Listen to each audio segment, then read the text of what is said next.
It was the summer of 1944 in Mattoon, and the war overseas had already settled into our bones long before anything strange came through our windows. We lived with blackout curtains pulled tight every night, ration books tucked into kitchen drawers, and the constant hum of distant worry that never quite left the household untouched. The air itself felt tense in those days, as if the whole country were holding its breath for telegrams no family wanted to receive. That was why I first smelled it. I thought it had something to do with the war, some industrial leak from the factories, maybe, or chemicals drifting in from the rail yard. It never occurred to me that it could be deliberate. The smell woke me sometime after midnight. It wasn't strong at first. It crept in slowly, sweet and sickly, like overripe fruit mixed with something metallic. I remember turning over in bed and thinking perhaps I'd left something burning in the kitchen. But then my arms began to feel heavy, not tired, heavy, as though someone had laid thick sandbags across my chest and shoulders. I tried to lift my hand, and it responded sluggishly, like it no longer belongs to me. That was when fear began to settle in, quiet and cold. I forced myself upright and immediately felt the room tilt. My legs trembled beneath me, and a faint dizziness pressed at the edges of my vision. The smell had grown stronger now, unmistakable and wrong. I staggered to the window and touched the blackout curtain. It was still pinned tight, the glass was closed, yet the air in the room felt contaminated, thick, unnatural. My wife stirred beside me, mumbling something in her sleep, and when she inhaled deeply, she coughed, a weak, confused sound that snapped whatever fog remained in my head. I rushed to the window and tore the curtain aside. For a brief second I thought I saw something moving beyond the yard, a darker shape against the darker night, but my eyes were watering and I couldn't trust what I was seeing. I yanked the window open, letting the cooler air rush in, and the smell began to thin, slow, painfully. Sensation returned to my limbs. My wife sat up, pale and shaken, asking what was happening. I had no answer. The next morning, I told myself it had been nerves, wartime stress, bad air from somewhere nearby, but by afternoon, word had begun to travel through town that other houses had smelled the same thing. Other families had woken with numbness in their arms, weakness in their legs, nausea that lingered long after sunrise. People were whispering already. Some said it was enemy sabotage. Others said it was hysteria. But that night, when I lay back down beneath the blackout curtain, I didn't sleep easily, because whatever had come through the window had not been an accident, and deep down I knew it would return. By the second night, the town no longer felt like the same place. Mattoon had always been quiet after dark, especially with the wartime blackout regulations keeping streetlights dim and windows sealed. But now the quiet carried suspicion. Men stood longer on their porches before turning in. Curtains were checked twice. Windows were latched with an urgency that hadn't existed a week earlier. We told ourselves we were being cautious, not afraid, but fear had already begun threading its way through conversations at the grocery store and outside the post office. That afternoon, I had spoken with two neighbors who described the same sweet, paralyzing odor drifting into their bedrooms. One woman swore she had seen a tall figure near her back fence just before the weakness overtook her. Another insisted she heard the soft hiss of something being released. No one could agree on details, yet the symptoms were too similar to dismiss. Numbness in the limbs, temporary paralysis, a metallic taste lingering in the mouth, and always the smell. That night, I stayed awake deliberately. I positioned a chair near the bedroom window and kept the shotgun popped beside me, more for comfort than confidence. The blackout curtain hung motionless, sealing us inside like a coffin lid. The air was warm and still, thick with later summer humidity. I watched the clock on the dresser crawl past midnight, each minute stretching longer than the last. It must have been near 1 in the morning when I smelled it again. This time it was sharper, less subtle, almost taunting in its familiarity. My body reacted instantly, heart racing, lungs tightening. But I forced myself to stay calm. I rose slowly and approached the window without disturbing my wife. The odor seemed strongest near the lower frame. I crouched down and ran my hand along the sill, searching for any gap or crack. The wood felt solid, yet the smell seemed to seep through as though the wall itself had become porous. Then I heard it, a faint scrape against the side of the house, not loud, not hurried, just deliberate. My pulse pounded in my ears as I pressed myself against the wall beside the window and peered through a thin slit in the curtain. The yard was swallowed in shadow, the moon hidden behind heavy clouds. For several seconds I saw nothing but the dark outline of the fence. Then, near the corner of the house, a shape lifted, a shape shifted. It was only a silhouette, tall, narrow, but it moved with purpose, not wandering, not confused. The figure paused as if sensing my gaze, and then it slipped away, disappearing beyond the fence line with unnatural smoothness. I yanked the window open again, coughing as the stronger air rushed in. The smell began to dissipate and the heaviness in my arms loosened. My wife woke this time, clutching her throat and whispering my name in panic. I told her to breathe slowly, that it would pass, though I wasn't sure I believed it myself. By morning, the town was no longer whispering, it was shouting. More reports had come in overnight, more families had been visited. The newspaper would soon give it a name, something sensational, something that would spread beyond our streets. But at that moment, standing in the daylight with neighbors gathered in tight, frightened circles, it felt far more personal. Someone was walking our streets at night. Someone was releasing something into our homes. And the worst part was not knowing whether we were being attacked or studied. By the third night, the newspapers had given him a name, and that made everything more worse. They called him the Mad Gasser, and suddenly what had been a series of unsettling incidents became a living presence in the minds of everyone in Mattoon. A name gives shape to fear. It makes it easier to whisper about, easier to print in bold ink, easier to imagine standing outside your window. And once the name spread, so did the panic. Police patrols increased after sunset. Officers drove slowly through the neighborhoods with headlights dimmed to comply with wartime blackout restrictions, stopping to question anyone walking alone. Men who worked late shifts were eyed with suspicion.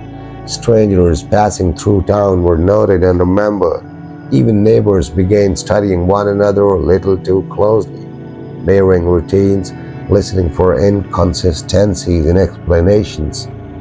The war had already made us wary of unseen enemies overseas. Now we were scanning our own streets for one. That evening I joined a small group of men who agreed to take turns keeping watch along our block. We positioned ourselves at different corners, rifles in hand, telling ourselves we were protecting our families.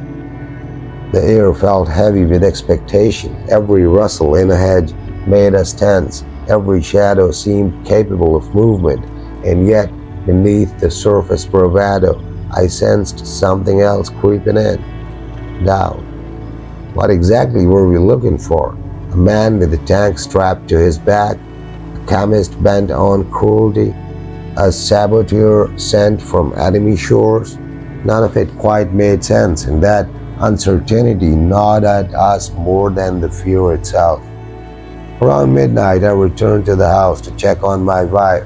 She was awake, sitting upright in bed with the lamp lit low, as if darkness itself had become suspect. We spoke in hushed tones, listening between words for any sign of the smell. I assured her the patrols were out, that no one would approach unnoticed. Even as I said it, I knew how fragile that promise was.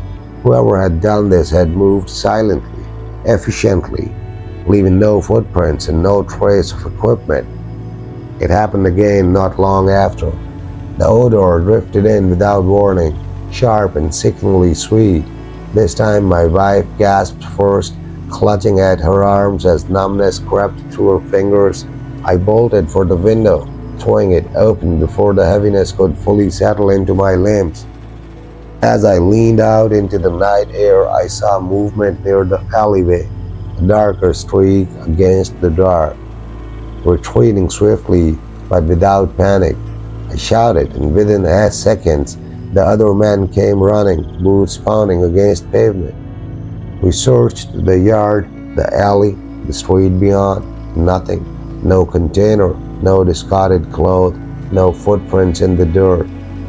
Standing there under the dim, shielded streetlights, surrounded by armed neighbors breathing hard in the near night air, I felt a strange realization settle over me. We were chasing something that did not want to be caught and perhaps did not need to be seen. The power of it lay in its invisibility, in the way it could slip through our homes and leave us questioning on our senses. The patrols grew tighter after that. Tensions rose. Accusations began to surface quietly, though no one dared say them too loudly yet. And as I lay awake in the early hours of morning, staring at the ceiling, I couldn't shake the feeling that whatever walked our streets was not only testing our windows or locks, it was testing our sanity. Sleep became something fragile, something negotiated rather than received. Darkness no longer felt like the simple absence of light. It felt active, observant. Even in the stillness of her bedroom, with the curtains drawn and the windows checked twice over, I sensed a presence in the air itself, as though something could seep through wood and glass without resistance. The war had trained us to fear bombs from above, enemies across oceans, coded messages hidden in radio static. But this was different. This felt intimate. The reports spreading through town had grown more detailed. People described the same strange weakness overtaking their limbs, the same sickly sweetness clinging to their throats long after the odor had faded. Some claimed they heard faint mechanical sounds outside their homes. Others spoke of a tall, thin figure moving between houses with unnatural calm. Each account varied just enough to make certainty impossible, yet matched us enough to make dismissal dangerous. I walked the perimeter of our yard that evening before going inside. The grass held no unusual impressions. The fence stood undisturbed.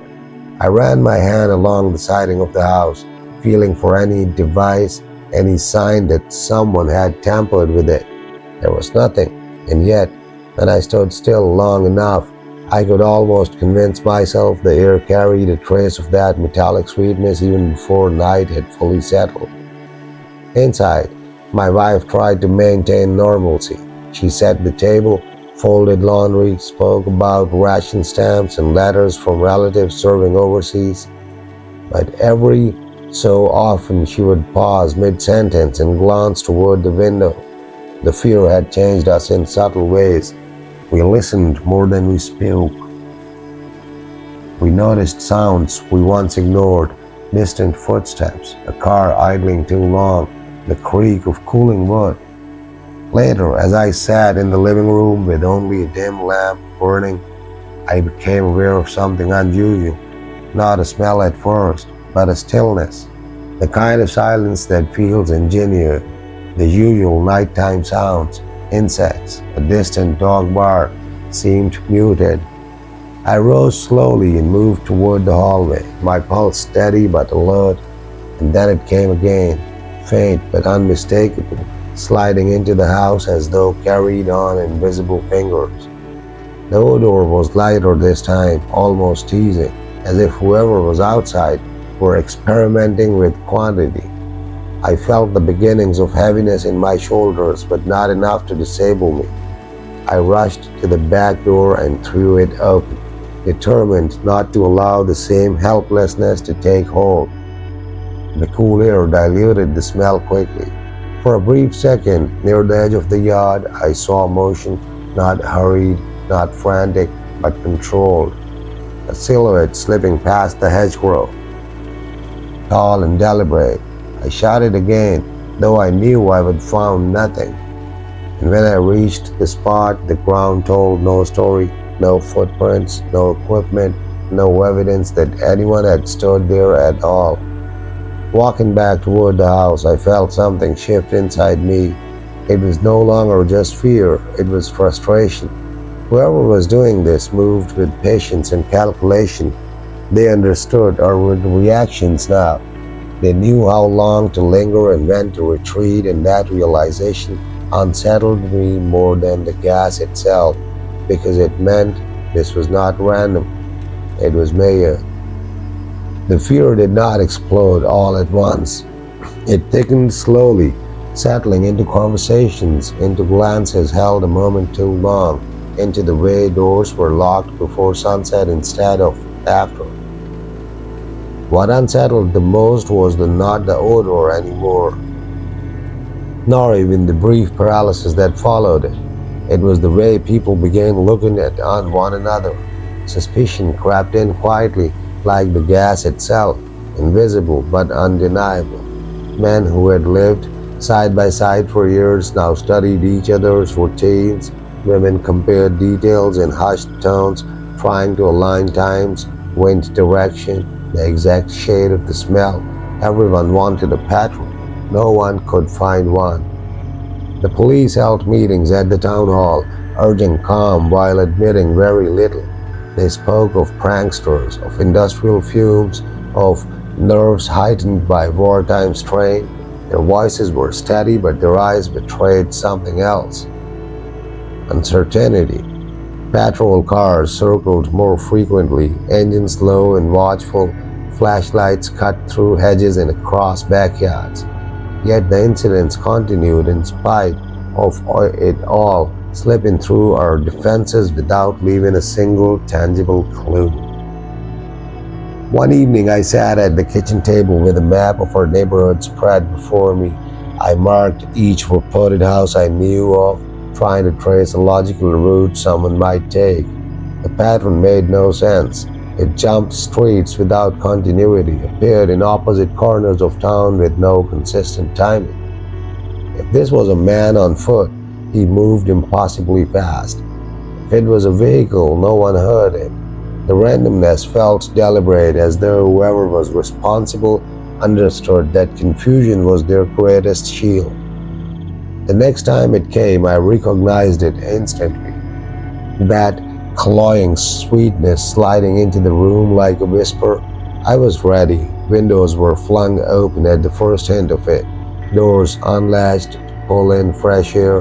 The heaviness touched my arms but did not claim them fully. I rushed outside before the figure could retreat, heart pounding not with fear now but with determination. I wanted to see him clearly, to prove to myself that this was flesh and bone and not some collective nightmare.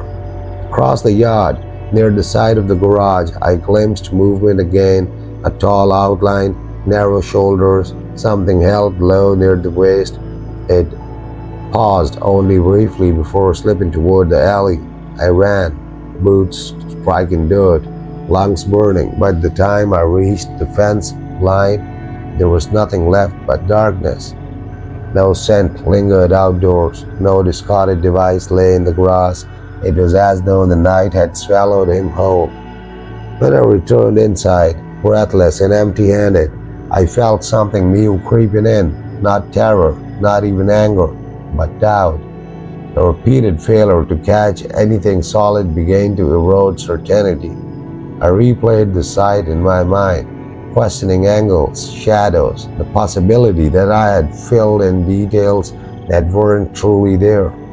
Yet the numbness in my limbs had been real, my wife's weakness had been real, the smell had been real. And still, with every empty yard and unmarked footprint, the question grew louder in the silence. Were we chasing a man or something far less tangible?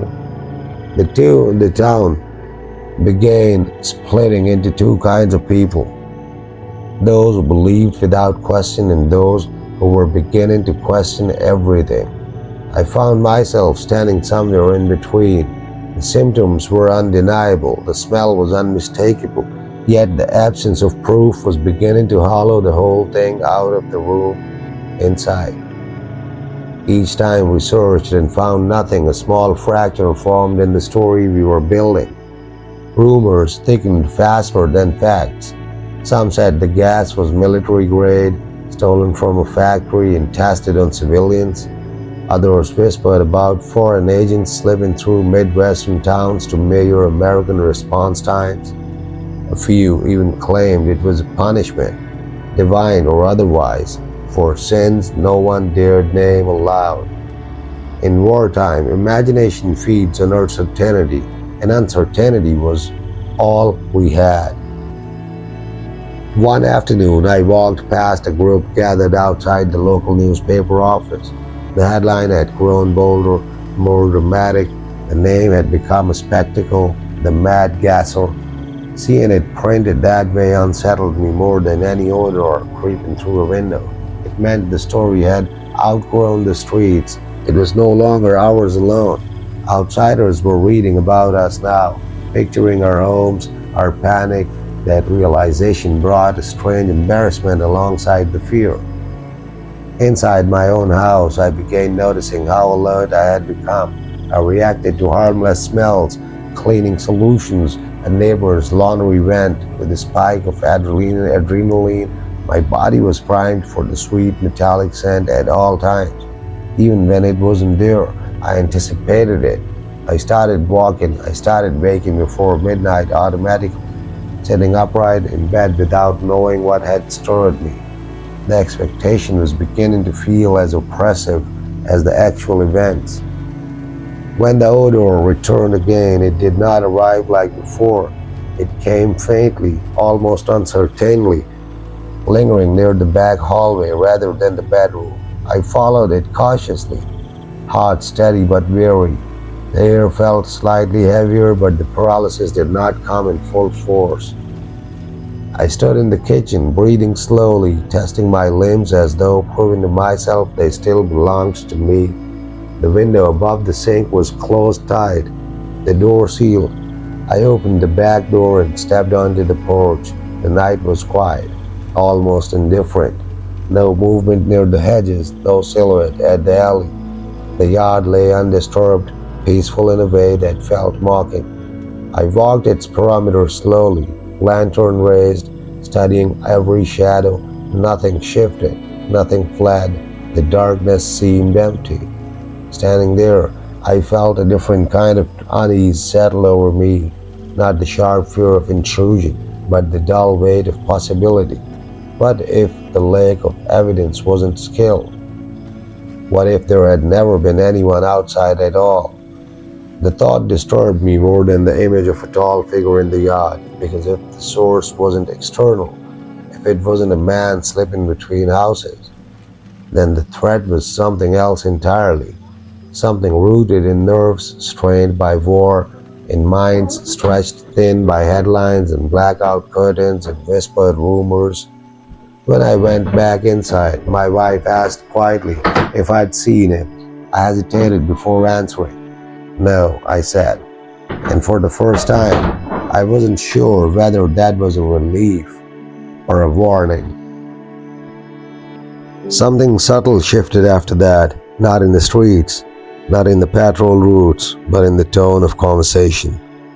The certainty that had once fueled our vigilance began thinning at the edges.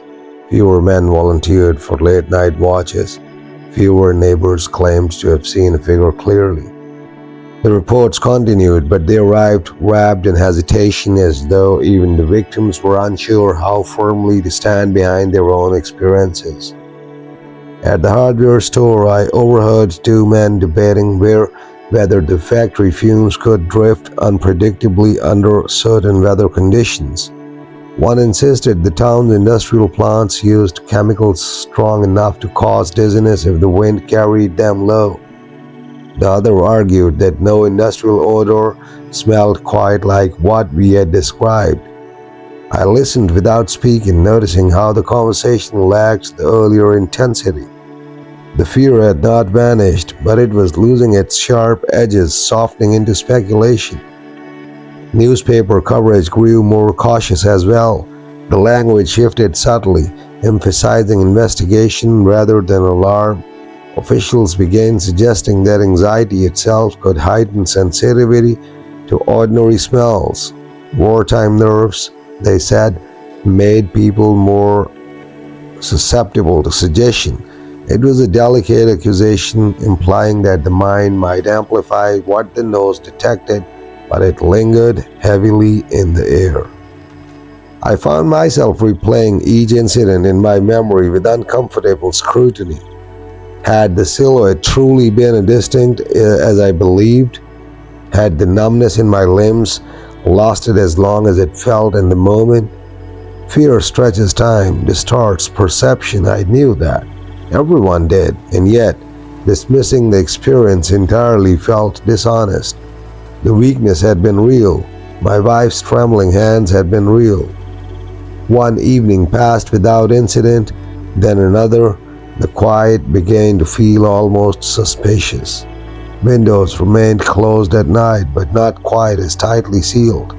Conversations drifted back to ration books, to letters from sons overseas, to the slow grind of factory shifts supporting the war effort. Life was attempting to reassert itself. Still, I noticed how quickly tension returned at the slightest unusual scent. A neighbor's paint thinner drifting across the yard triggered a brief panic 2 houses down. Someone shouted. Lights snapped on. Men rushed outside. Nothing came of it, and embarrassment replaced urgency. Apologies were muttered. Doors shut softly afterward. The pattern was becoming clearer in an unsettling way. The more we anticipated the gas, the more readily we seemed to find it.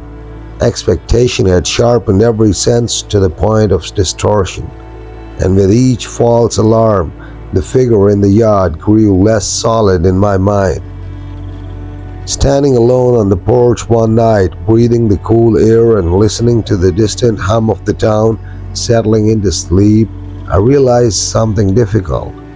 Whether a man had walked these streets or not, something had unquestionably passed through Mattoon, not just a scent, but a contagion of fear.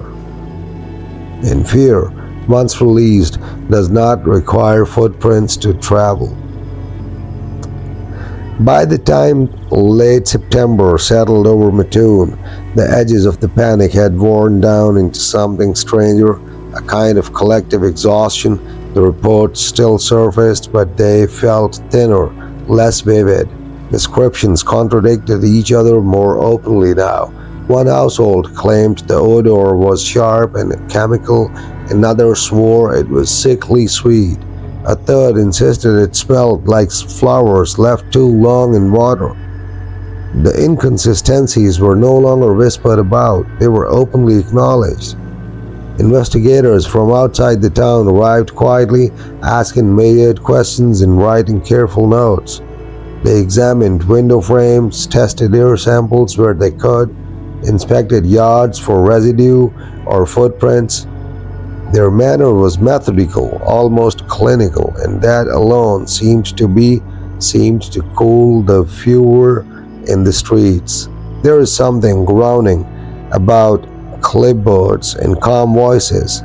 It makes even the most dramatic fear feel subject to procedure. I was asked to recount my experiences in detail, sitting at the kitchen table across from a man who listened without interruption. I described the smell, the weakness, the shape in the yard. As I spoke, I became acutely aware of how memory shifts when spoken aloud. Certain details sharpened, others felt less certain. The silhouette I once swore was tall now seemed merely average in height. The object in its hand, once clearly mechanical in my mind, blurred into ambiguity. I hated the doubt creeping into my own testimony. The investigator did not dismiss me, he simply nodded, thanked me, and moved on to the next house. Days passed without a single new report. The patrol cars reduced their rounds. The newspaper headlines shrank from bold type to a smaller column. Conversations turned toward harvest schedules, factory quotas, and letters from the front lines overseas. The world beyond Mattoon was large and terrible enough. Perhaps our town no longer needed its own shadow. Yet the silence did not bring comfort. It brought an uneasy realization. If the incidents were truly the work of a calculated criminal, why would he stop so abruptly? There had been no arrest, no confrontation, no dramatic resolution. The activity had simply faded like a dream dissolving at dawn. One evening I walked the perimeter of my yard not out of fear, but out of habit. The air was crisp and clean. I stood near the fence where I had once chased a figure into darkness and tried to recall the urgency that had fueled me then. It felt distant now, like remembering a storm after the sky has cleared. Inside, my wife remarked that she finally slept through the night without waking.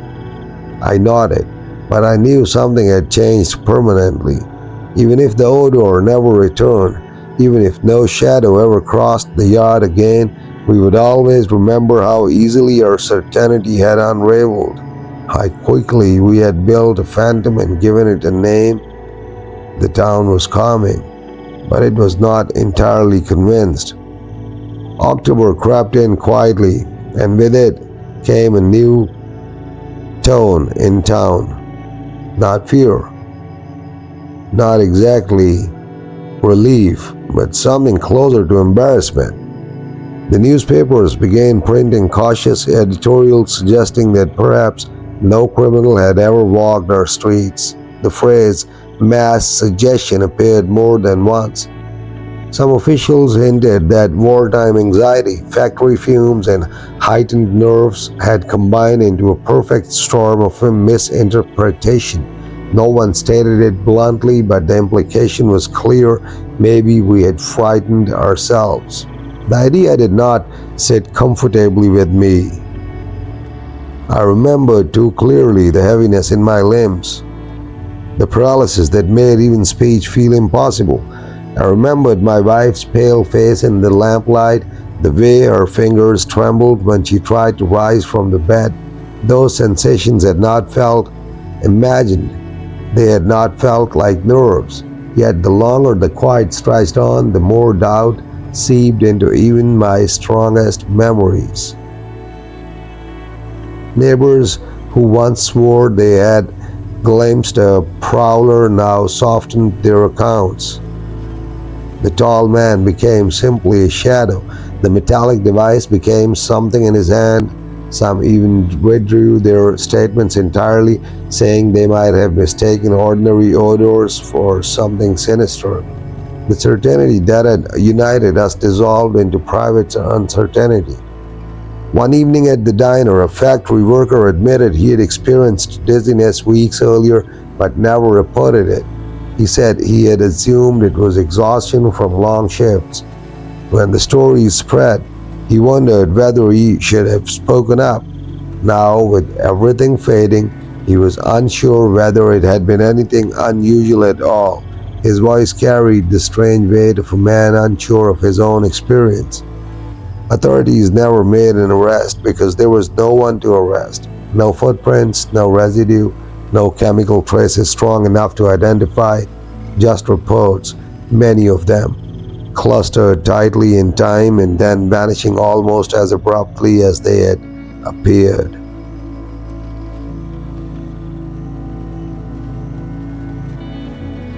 As the nights grew colder, windows were left slightly more open again.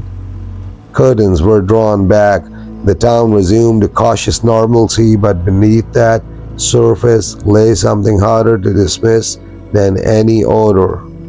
We had witnessed how quickly fear could ripple through a community, how easily one account could strengthen the next, how expectation could sharpen senses until every unfamiliar scent felt threatening. I stood in my yard one last time before the frost came, breathing deeply and waiting for that faint sweetness to drift through the air again. It never did. What lingered instead was a question without resolution.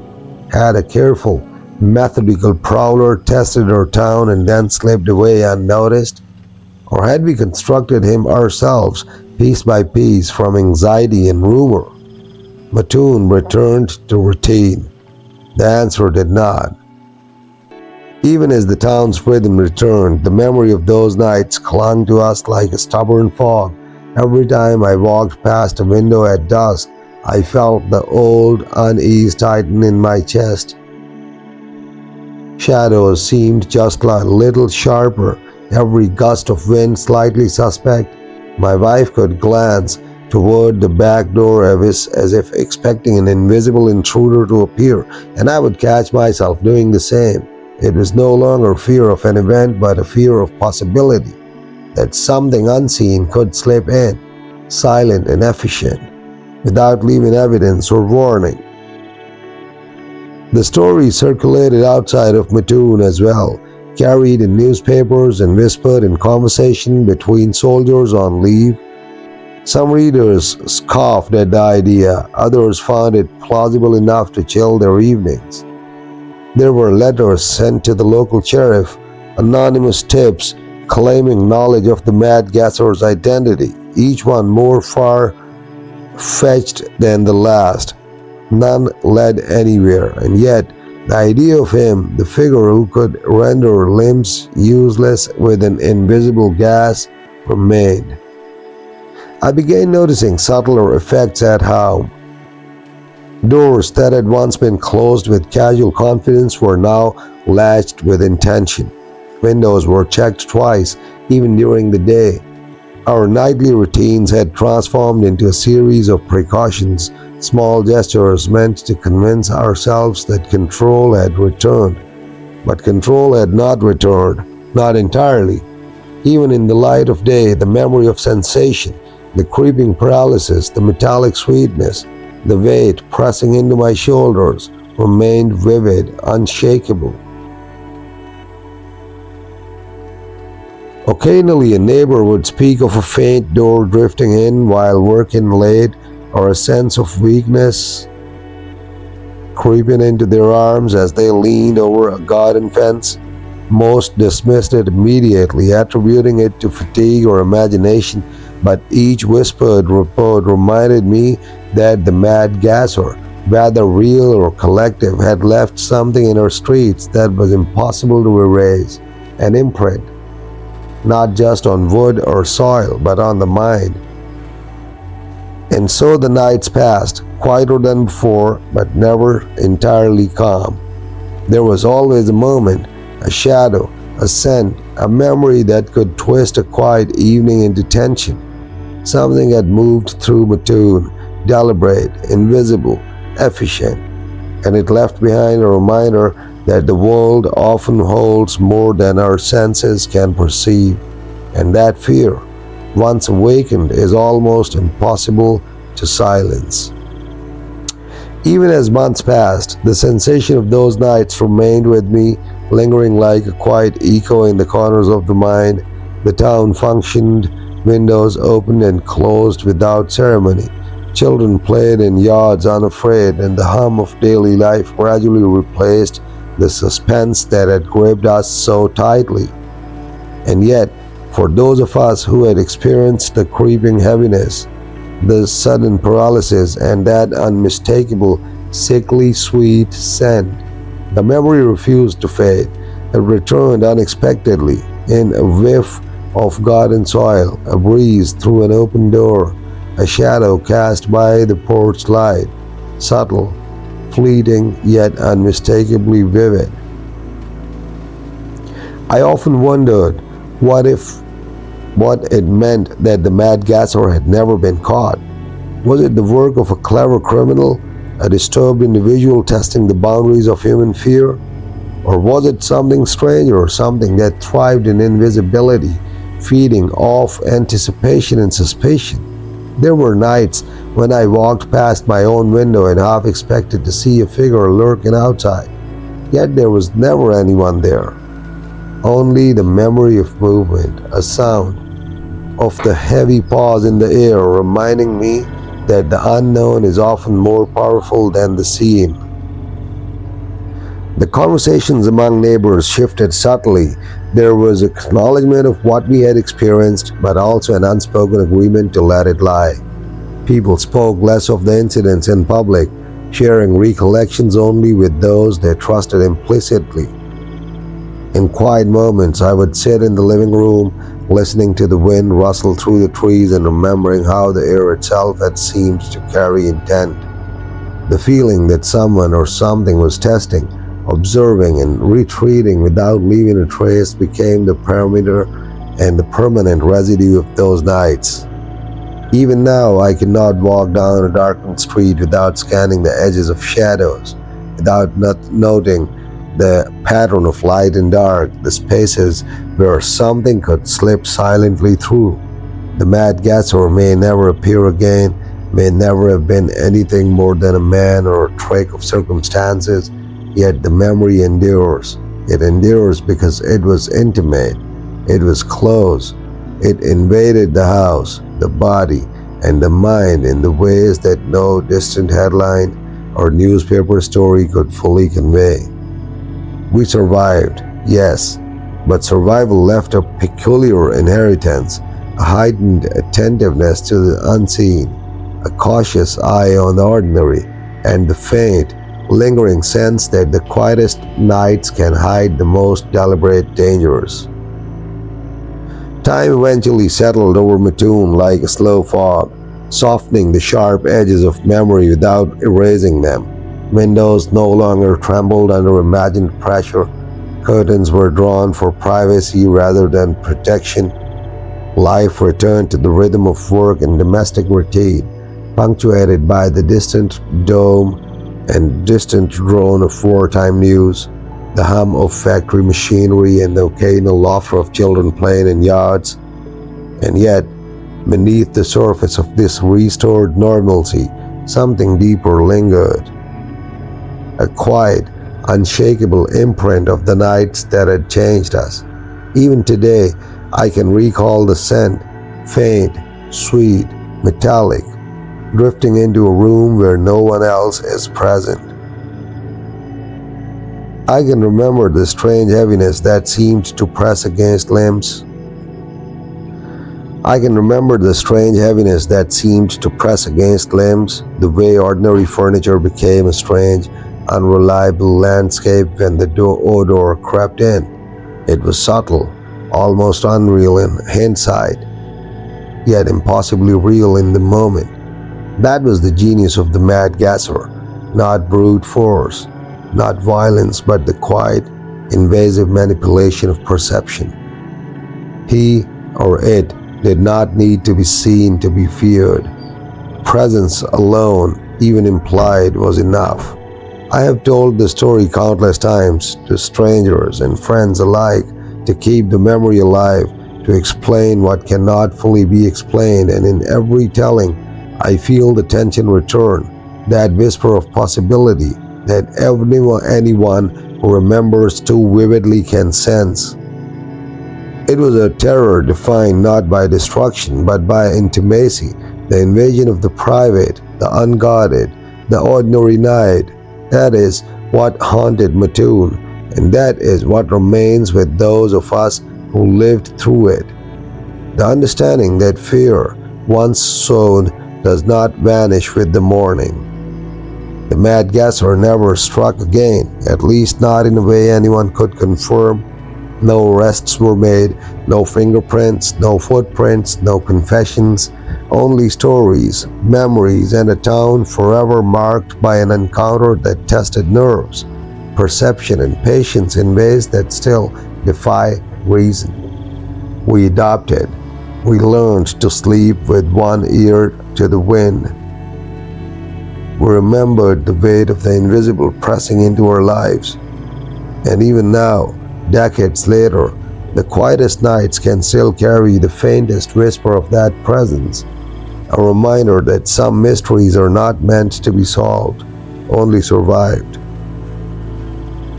Mattoon moved forward, yes, but the memory of those nights, the strange odor, the paralysis, and the uncatchable figure that prowled the streets remains etched in the mind like a scar that will not fade.